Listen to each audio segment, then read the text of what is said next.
지금 미국의 전역은 물론이고 국경을 맞댄 멕시코의 고지대와 대서양 넘어 잉글랜드 축구의 심장 런던의 공기마저 거대한 경악과 분노로 얼어붙었습니다. 149년이라는 유구한 축구 역사 속에서도 단 한 번도 본 적 없는, 아니 인간의 상식으로는 도무지 납득하기 힘든 승리의 역설이 실시간으로 벌어지고 있기 때문입니다. 불과 몇 시간 전 멕시코 푸에블라에서 펼쳐진 콘카프 챔피언스컵 8강이 차전이 끝난 직후 LAFC는 마침내 4강 진출이라는 성과를 거뒀습니다. 그런데 이상하게도 기뻐해야 할 로스앤젤레스 팬들은 오히려 분노한 채 경기장을 떠났고 현지 매체들은 일제히 처참한 학살의 기록이라는 자극적인 헤드라인을 쏟아냈습니다. 왜 그랬을까요? 그들이 본 건 단순한 승리가 아니었기 때문입니다. 그것은 한 명의 왕을 향한 잔혹한 유배처럼 보였습니다. 도대체 왜 티에리 앙리는 4강 진출 확정 소식을 듣고도 고개를 젓고 눈물을 흘렸을까요? 왜 아디다스 본사는 LAFC 경기 데이터를 확인한 직후 마케팅 중단까지 검토하는 긴급회의를 소집했다는 말이 돌았을까요? 그리고 왜 전세계는 8경기 침묵을 깨고 부활했던 소니가 다시 한번 패스 가뭄이라는 인위적인 사막에 갇혀 질식당하는 장면에 집단적으로 충격을 받았을까요? 그동안 언론이 참고 또 참으며 쉽게 꺼내지 못했던 멕시코 원정 라커룸 깊숙한 곳의 잔혹한 진실, 그리고 산토스 감독이 설계한 소름 돋는 전술 감옥의 실체를 이제부터 하나씩 드러내보겠습니다. 지난 일주일 동안 손흥민을 향한 축구계의 시선은 그야말로 롤러코스터였습니다. 모두가 에이징 커브를 입에 올리며 비난을 퍼붓던 와중 1차전에서 중력을 거스르는 슬라이딩 원더볼로 전 세계의 입을 다물게 만들었던 인물이 바로 손이었습니다. 그런데 그 환희가 채가시기도 전에 2차전에서 벌어진 장면은 전 세계 축구 팬들의 심장에 그대로 모처럼 밝혔습니다. 멕시코 푸에블라, 해발 미터가 넘는 고지대, 숨 쉬는 것조차 쉽지 않은 그 혹독한 환경 속에서 대한민국의 캡틴 손흥민은 시속 34.5km의 속도로 5km를 찢어버릴 듯한 외계인 같은 움직임으로 빈 공간을 파고들었습니다. 명백했습니다.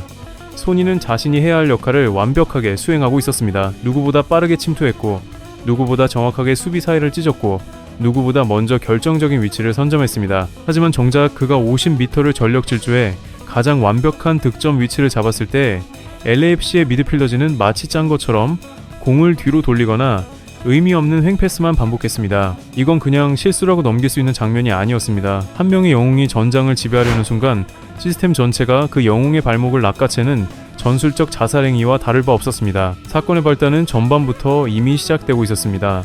손흥민이 전방에서 고립되는 시간이 점점 길어지자 2만 관중이 가득 찬 경기장엔 기묘한 정적이 내려앉기 시작했습니다.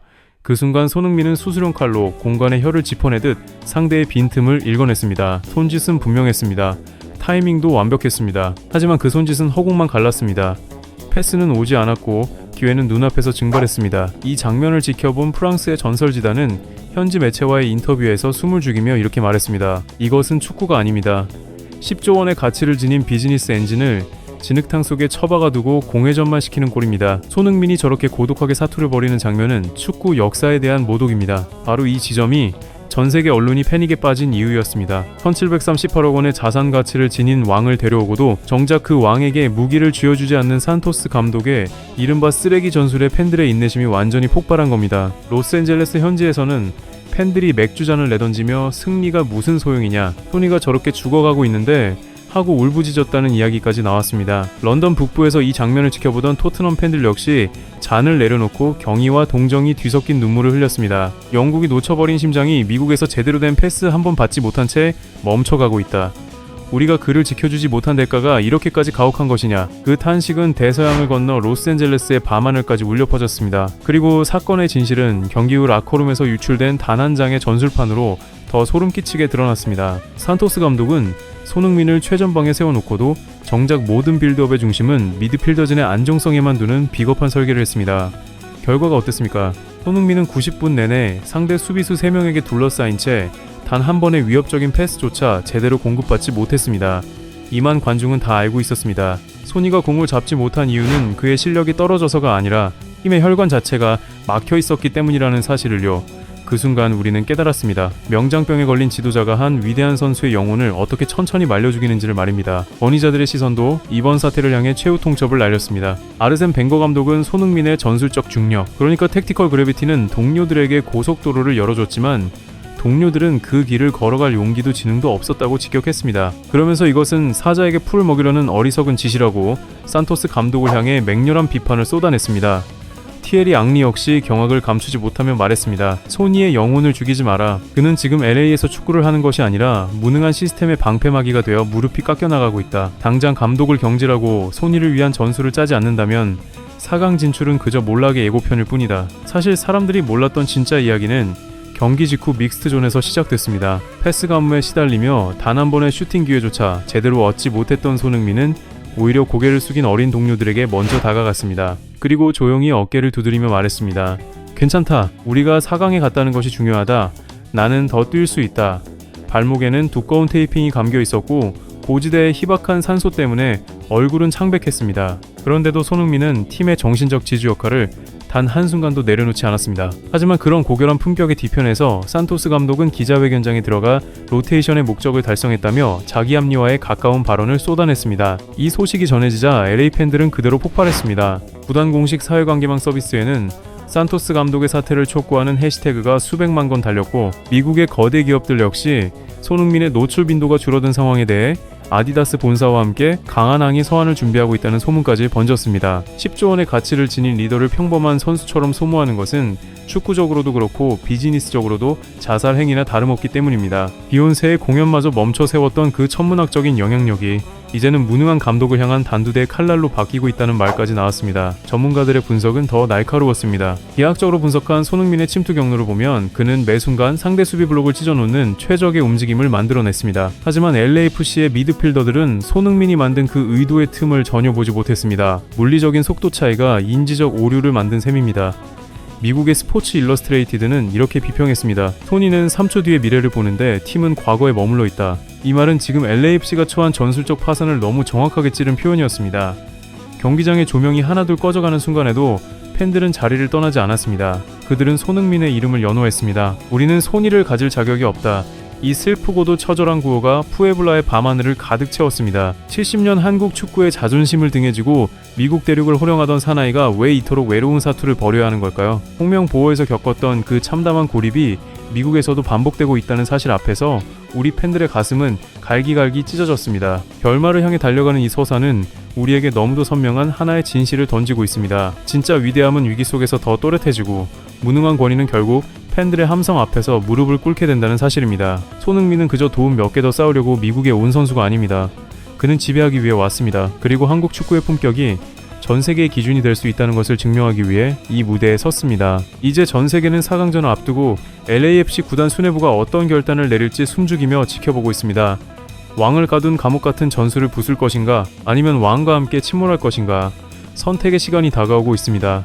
그는 단순히 골을 넣는 기계가 아닙니다. 무너져가는 전술의 성벽을 홀로 떠받치는 거인입니다. 존재 자체만으로도 우리 모두의 심장에 전류를 흘려넣는 시대의 상징입니다. 우리는 오늘 축구의 신이 인간의 무능함 속에서도 어떻게 홀로 빛나는지를 똑똑히 목격했습니다. 바로 그 지점에서 앞서 거론됐던 루카스 모라의 이름은 더 이상 단순한 이적 루머로만 들리지 않게 됩니다. 왜냐면 지금 LAFC에 필요한 건 그냥 선수 한 명이 아니라 손흥민의 움직임을 읽고 그의 축구를 이해하고 그와 같은 공기를 마시며 함께 전장을 누빌 수 있는 진짜 파트너이기 때문입니다. 그래서 지금 미국의 밤이 다시 한번 들끓고 있는 겁니다.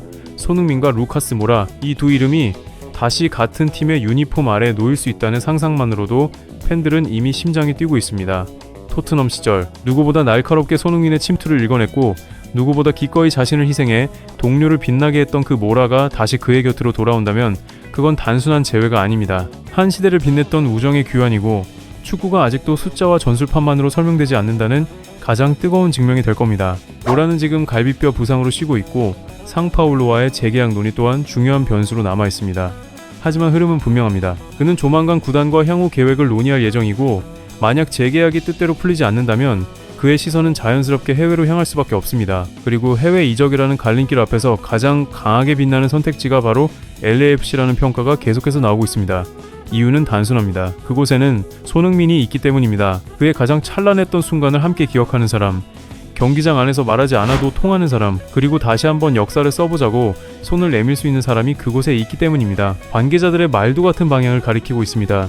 LAFC가 모라를 원하는 이유는 실력 때문만이 아닙니다. 손흥민과의 시너지를 통해 팀 전체의 품격과 공격 완성도를 한 단계 끌어올릴 수 있다고 보기 때문입니다. 손흥민이 상대 수비를 무너뜨리는 칼날이라면 모라는 그 칼날이 가장 아픈 곳을 찌를 수 있도록 길을 열어주는 손과 같은 존재입니다. 두 사람이 런던에서 보여줬던 호흡이 캘리포니아의 태양 아래 다시 살아난다면 그건 메이저리그 사커 역사상 가장 치명적이고도 가장 감성적인 공격 조합으로 기록될 가능성이 큽니다. 상상해 보십시오. 22,000명의 관중이 가득 찬 경기장에서 손흥민의 골이 터지는 순간 가장 먼저 달려와 그를 끌어안는 선수가 루카스 모라라면 어떻겠습니까? 그 장면은 그냥 한 골 세리머니가 아닐 겁니다. 이미 우리 마음속에 먼저 그려진 기적의 완성이 될 겁니다. 사람들은 프로 세계에는 진정한 우정이 없다고 쉽게 말하지만 손흥민과 모라는 그 편견을 정면으로 깨왔습니다. 수천억 원의 연봉 제한도 고향팀에 대한 애착도 결국 함께 뛸 때 가장 행복하다는 본질적인 가치까지는 이기지 못할 수 있습니다. 그래서 이 이야기는 더 뜨겁습니다. 더 인간적입니다. 그리고 더 많은 사람의 마음을 움직입니다. 사실 우리가 미쳐다 보지 못했던 진짜 힘은 손흥민의 리더십에서 나옵니다. 그는 팀 동료를 단순히 잘하게 만드는 수준을 넘어 더 나은 선수로 더 나은 인간으로 끌어올리는 기묘한 힘을 가진 사람입니다. 모라가 부상으로 힘들어할 때 먼저 위로의 메시지를 보냈다는 소문, 미국에서의 삶과 팀의 비전에 대해 깊이 있는 대화를 나눴다는 이야기, 여기서 우리 다시 한번 역사를 써보자고 손을 내밀었을 가능성, 이런 이야기들이 사실이든 아니든 왜 많은 사람들이 그럴 법하다고 믿는지 그 자체가 이미 손흥민이라는 인물이 가진 무게를 보여줍니다. 이제 남은 건 시간입니다. 상파울루의 결정, 모라의 몸 상태, 그리고 LAFC의 움직임. 하지만 분명한 건 하나입니다. 역사의 수레바퀴는 이미 굴러가기 시작했다는 점입니다. 손흥민이라는 거대한 중력은 지금도 많은 것을 끌어당기고 있고 그 중심으로 루카스 모라가 다시 빨려 들어갈 가능성은 결코 가볍게 볼 수 없는 수준까지 올라와 있습니다. 만약 이 재회가 현실이 된다면 그것은 단지 미국 축구의 화제거리에 그치지 않을 겁니다. 국경을 넘어 대륙을 넘어 전 세계 축구 팬들에게 잊을 수 없는 감동과 전율을 안겨줄 하나의 사건이 될 겁니다. 그래서 우리는 이 위대한 여정을 끝까지 지켜봐야 합니다. 단순히 이적 소식 하나를 기다리는 게 아닙니다. 그 안에 담긴 인간적인 가치, 헌신, 신뢰, 그리고 시간이 지나도 변하지 않는 우정의 힘을 함께 확인하는 겁니다. 손흥민이 가는 길은 곧 역사가 됩니다. 그리고 그 역사적인 길 위에 가장 든든한 동반자가 다시 합류하려 하고 있습니다. 머지않아 로스앤젤레스의 밤하늘은 그 어느 때보다도 더 밝게 빛날 수 있습니다. 그날이 오면 우리는 알게 될 겁니다. 어떤 인연은 시간이 흘러도 끊어지지 않고 어떤 재회는 단순한 만남이 아니라 시대의 장면이 된다는 사실을 말입니다. 여러분은 루카스 모라의 LAFC 합류 가능성을 어떻게 보고 계십니까? 손흥민에게 정말 필요한 짝은 바로 모라라고 보십니까? 이 재회가 현실이 된다면 LAFC의 운명은 어디까지 달라질까요? 여러분의 생각을 댓글로 남겨주십시오. 이 뜨거운 이야기의 끝을 우리 함께 지켜보겠습니다.